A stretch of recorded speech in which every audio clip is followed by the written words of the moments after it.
Hi beautiful friends, welcome back to a new video. Thank you so much for taking the time to stop by and watch today. If you're a returning subscriber, thank you so much for being here. It's great to have you back. And if you're a new subscriber, welcome to my channel. I'm really excited to have you here. So for those of you who don't know who I am, my name is Jessica Espinoza and I'm a mind, body, soul health coach and safe skincare consultant. And you're gonna find a really wide variety of topics and videos on my channel. So if you've got some time and want to explore, there's lots to check out. So today I'm gonna talk about some of the things that I have been doing to re-regulate my nervous system after experiencing a trauma earlier this year. So if we are connected on Instagram, you guys know that I have been sharing pretty openly about a trauma that happened to me earlier this year and the subsequent effects of that trauma on my health. So long story short, my dog and I were attacked in our front yard by 3 pit bulls, and that was the most traumatic thing that I have ever been through. My dog had to undergo multiple surgeries. Thankfully, she recovered fully. But it was really, really traumatic. And I won't go into specifics of the event, but it affected me in ways that I was not prepared for. So this was the first time in my life that I had experienced any type of trauma like that. It was the first time that I had experienced something where I truly felt like a victim, where I had no way to protect myself or to protect my dog. And it really just shook me to my core. And what went hand in hand with that is that this happened 1 week after we moved into our new house. So we had gone through a really long process of trying to find a new place to live because the market in Colorado was completely insane earlier in the year. And so we were already coming down off of a really stressful first part of the year. And then we move in, we're here for a week, and then this happens. And whew, to say that this has been a journey of epic proportions would be putting it mildly.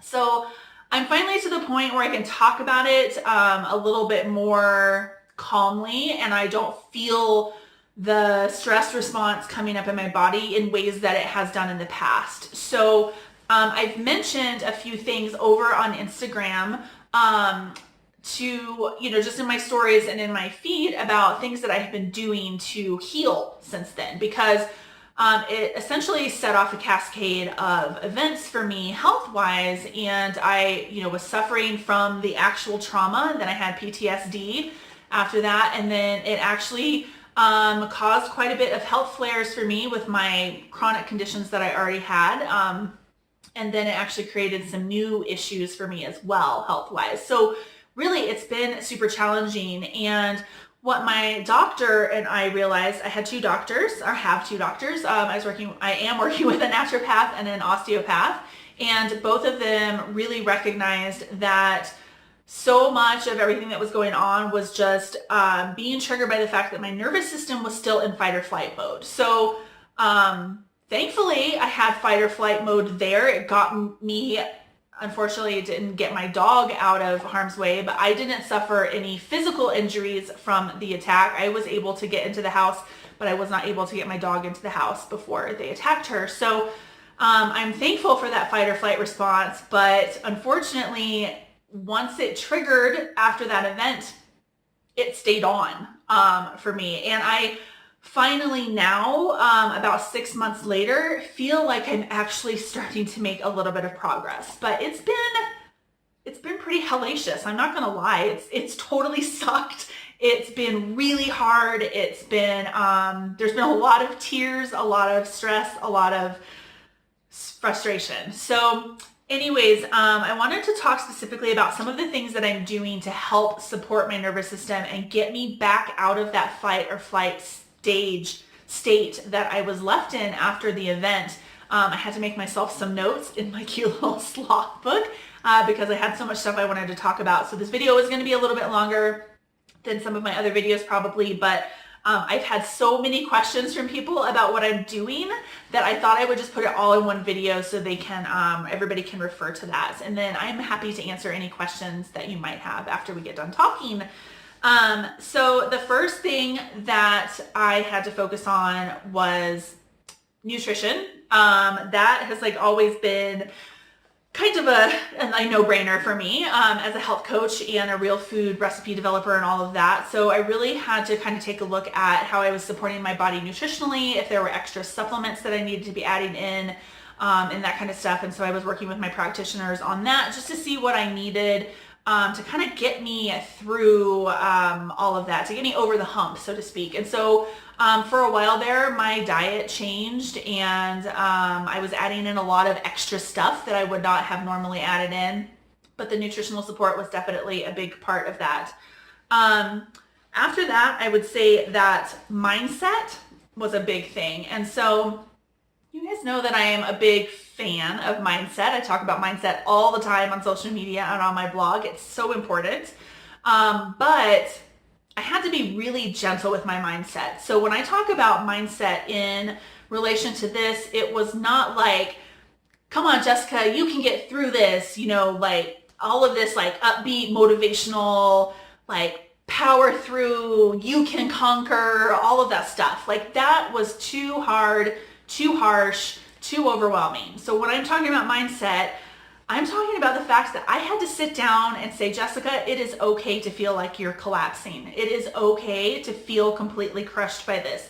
It is okay to not work right now. It's okay to say no to things that you would normally say yes to. It's okay to stay in bed if you need to stay in bed. It's okay to sit down and cry all day if that's what you need. It's okay to sit in front of the television and binge watch Netflix all day if that's what you need to do. So I really had to like not go into the really like raw type of area of mindset. I had to be really gentle with myself, and I had to give myself permission and grace to feel what I needed to feel and to move through it at the speed that I was able to move through it. So when it comes to trauma and healing, everybody's going to heal differently. Everybody's going to have their own rate that they go. And so you can't judge your own journey by what somebody else is saying. So I'm just talking about me specifically here. And I meant to preface this video at the beginning and totally forgot, so I'm going to insert it here.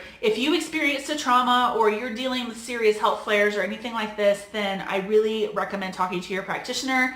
I'm just sharing the things that I've been doing, and I have been working with my doctors all the way through and getting their support as well. So it's just really important to make sure you're bringing your doctor into the loop with everything so that they are aware and they can help support you and guide you as well. So, okay, wanted to put that out. So that's what I'm talking about when I'm talking about mindset, is just really being gentle with myself and giving myself permission to be where I was at in my healing journey, because that has been really hard for me, because I feel like I have a history of always pushing through things, always needing to get to the next thing, always needing to work. And this was a really uncomfortable, unnatural position for me to be in, because I had never experienced anything like this in my life before. And I still had that loud type A inner critic voice in my head telling me that I needed to just buck up and get over it. And so it was kind of like a war going on inside my head. And so I really had to sit down and have some conversations with myself and say, it's okay to feel your feelings. It's okay to be where you're at right now. And frankly, your little inner critic over there just needs to be quiet for a while. This won't last forever. And so that's what I'm talking about when I'm talking about mindset. From there, mindful movement. So I'm not going to lie, I went through a big period of time where I really was not doing much in the way of movement at all. I wasn't taking my walks because I was afraid to be outside in my neighborhood, and we moved to a new area, and so I wasn't yet familiar with where all of the parks were.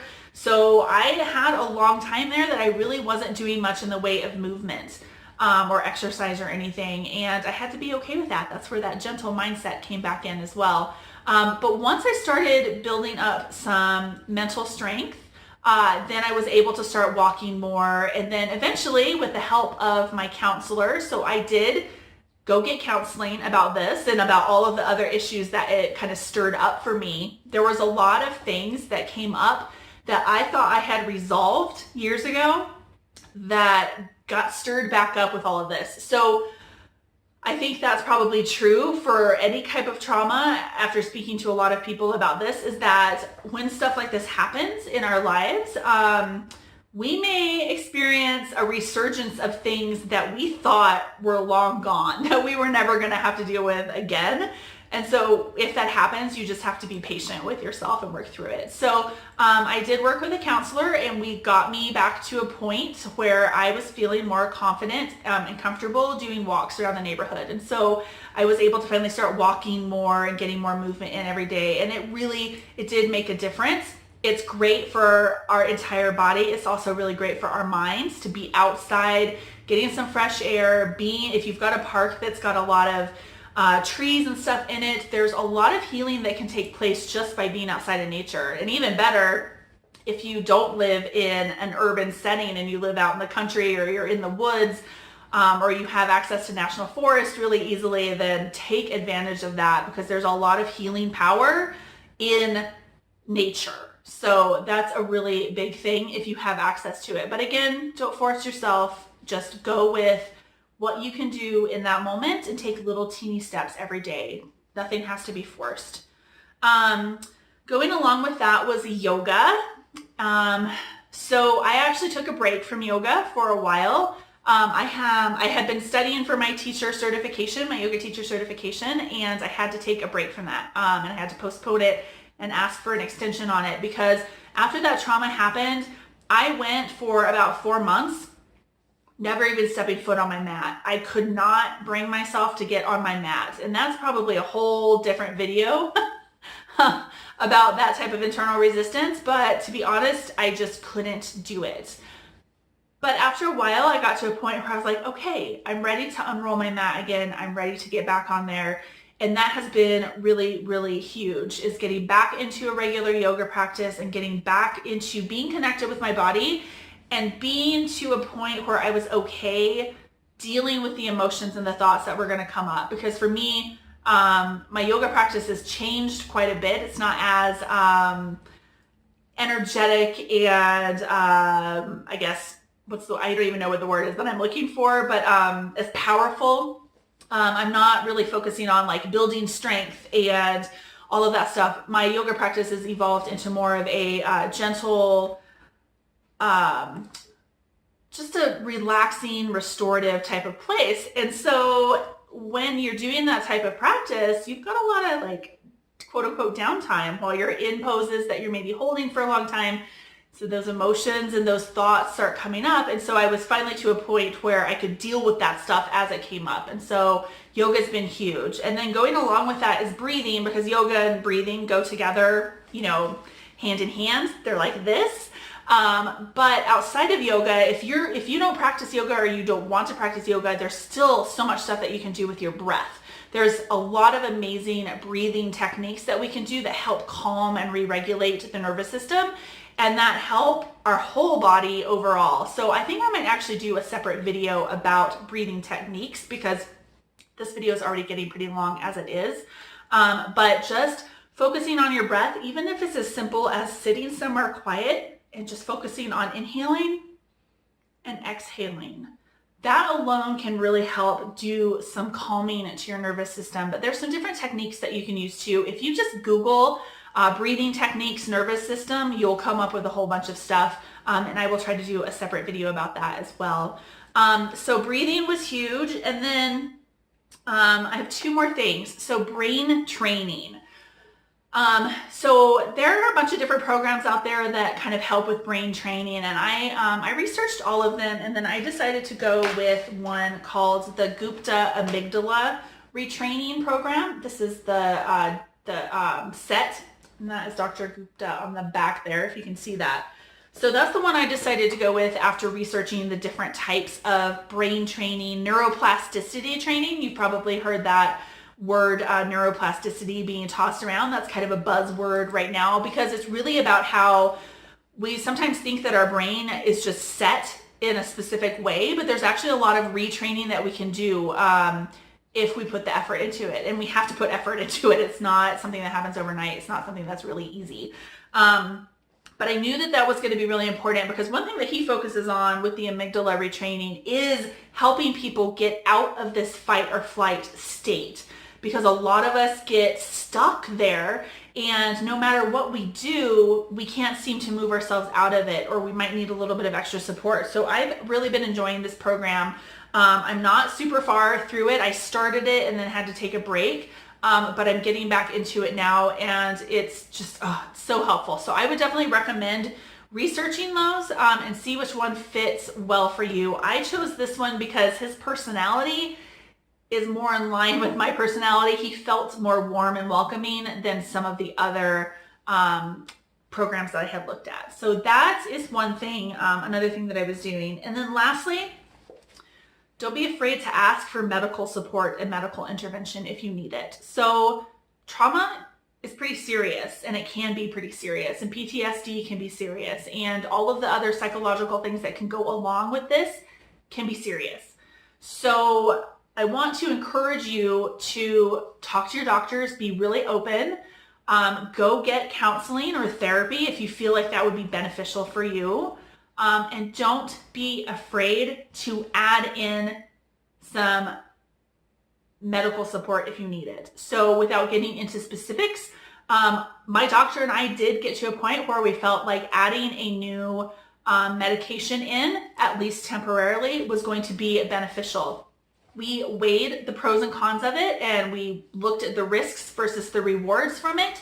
And we found that the risks of the side effects from this were so minor that the benefits far outweighed that. So I know that that's probably a hard thing for some of you guys to hear. Just if you've been following me for a long time, a lot of people seem to have the impression that I'm very anti-Western medicine. I'm very anti-pharmaceuticals and anti-doctors, but I'm not. Those things are there for a really important reason. What I am against, at least for myself and for society as a whole, is that we often turn to those things as the very first line of defense when there's a lot of other stuff that we can do before. But honestly, deciding to take some sort of medication, that's a very personal decision. And it doesn't matter what I say or what anybody else says. If that is something that you feel like you need to do for yourself, then you need to just do it and work with your doctor on that and not feel judged, not feel like you're doing something wrong. I actually am going to do a separate video about this because I want to talk about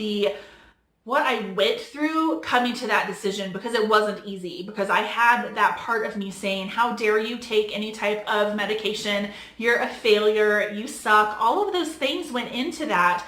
But after really evaluating it and talking to my doctor, I realized that it was what I needed at that moment. And so I had to release that shame that I felt around it and be okay with accepting the type of help that I needed in that moment. So those are the things that I have been focusing on with resetting my nervous system. So just a quick mindset or recap. Just looking off of my notes here. So we talked about nutritional support. We talked about mindset, gentle mindset, making sure that you are being really gentle and careful with yourself. We talked about mindful movement, yoga, and breathing. We talked about brain retraining and neuroplasticity. And then we also talked about medical intervention, because sometimes we just need that. So hopefully this has been helpful for you guys. I know it's a longer video, and quite honestly, I could talk a lot more about all of this, but we're already, I think, at like 20 minutes, so I better sign off. But if you have questions about anything I've talked about, or you need any type of guidance in finding resources in your area that might help you, then definitely leave me a comment below or shoot me an email. I'm happy to help, and I'm wishing you guys all the best on your healing journey. And if you have been going through some sort of trauma or PTSD for anything, then I am sending you extra love right now, because yeah, it's tough. It's a tough road. So reach out with any questions. If you found value in this video, I would love it if you'd give me a thumbs up or even subscribe to my channel. And I will talk to you guys again very soon with another video. Have a great day, everybody. Bye-bye.